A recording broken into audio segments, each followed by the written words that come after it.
تر یو شي خبرې در شیر کولو در علم در خپرولو بالا لوی نیکي او لوی د خیر کار او لوی صدقه څه کېدلی شي تاسو په خپله وګورئ د علامه ابن قیم رحمه الله وینا ده تهذیب الکمال یو کتاب دی هغه رانقل کړی ده دی لوی عالم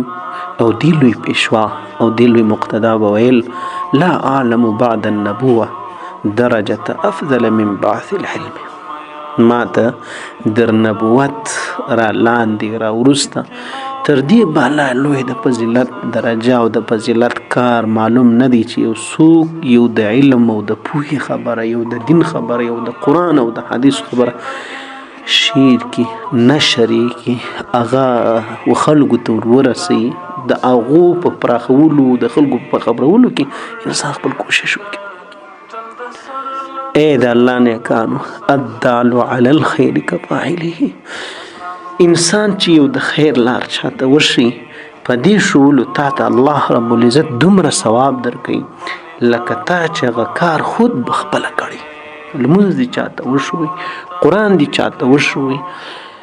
مثال ارنی کې تاسو راواخلو همدارنګه علامه ابن جوزی رحمه الله فرمایي په خپل کتاب التذکره کې من احب ان لا ينقطع عمله بعد موته فلينشر العلم څوک چې دا خوښه ګڼي چې زما د مرګ ما بعدم زما نیکۍ زما د اعمالو په دفتر کې زما په عملنامه کې ثوابونه را لیکل جمع کېدل نسی ختم ونه دریږي بلکې ما له راځي ثوابونه زما د آخرت کور جوړیږي زما د آخرت بودیجه برابریږي. نو علامه ابن جوزی رحمه الله فرمایي د دغسې چا لپاره پکار ده چې دا یې خوښه وي چې ته د علم په نشر کولو کې په پراخولو کې کوشش وکړه. یو کتاب چا جوړ کړي چا چاپ کړي مثال په نن وخت کې شته دی یو بیان سړی شیر کې مثال درته هم که نه د هر وخت او د هرې زمانې او د هر وخت خپل ترتیبونه سړی یو داسې ګروپ جوړ کړي چې په هغه کې انسان یو د علماو بیانونه شیر کوي د دین مسائل شیر کوي د دې ثواب څه تاسو خبر یاست تاسو خالد ورته ګورئ. همدارنګه بل عالم دی لوی عالم علامه عبدالعزیز بن باز رحمه الله هغه وایي د علماو لپاره دا پکار ده همدارنګه د خلکو لپاره دا پکار ده چې په چا کې وس وي طاقت وي استعداد وي چې هغه په دې کې شریک سي په نشر د علم کې په طریقه د وسایلو وي چا سره وسایل ورسره وي زه قلم نه لرم ته قلم راکړي ته قلم لرې مثال خو لیکلی نه سي زه درته وښیم مثال درته همداسې هر څه راواخلئ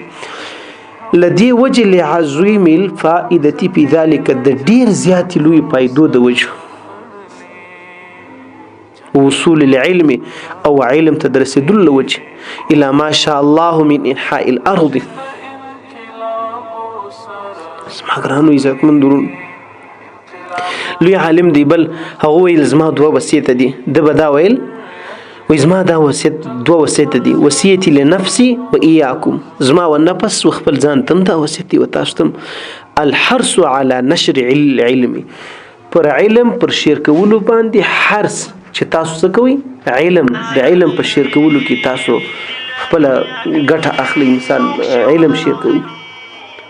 د خلکو په مابینځ کې ولا تحقروا من هذه شیئا د دې څه هېڅ یو کم مه ګڼئ که انسان د یوې مسلې په شیر کولو د یو چاته په رسولو باندې او هغه باندې د عمل کولو په ګټو په فضیلت خبر سي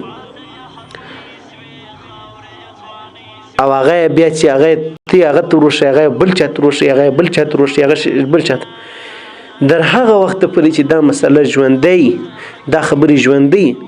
تا له په هر یوه کې بیل بیل اجر دی. له همدې وجې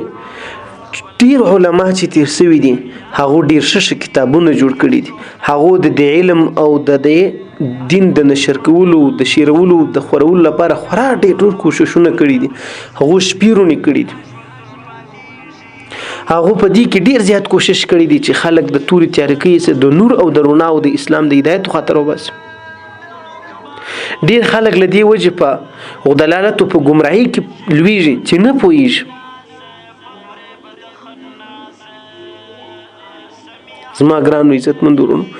تاسو په خپل پر دې خبرو سوچ وکړئ که اول انسان د خپل کور راواخي په خپل کور کې د لمانځه تذکره را ژوندۍ کړي انسان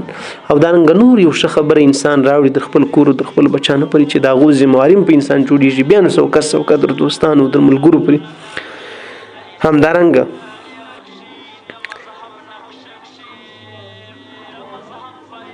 د شیطان سره در ټولو زیات سړی د شیطان سره مقابله پوي هغه دا دی چې انسان د شیطان مخه په نیولی سي انسانان د الله د دې دشمن څخه خلاصولی سي هغه په نشر د علم دی نو فنشروه فی کل مکان بحسب ما تستطيعون څومره چې د طاقت وي په هغو نه په دې شیر کولو کې د دې یو شي خبرې د یو عالم د بیان مثال د یو کتاب د جوړولو په دې کې کوشش موږ تاسو ټول له پکار دی. السلام علیکم.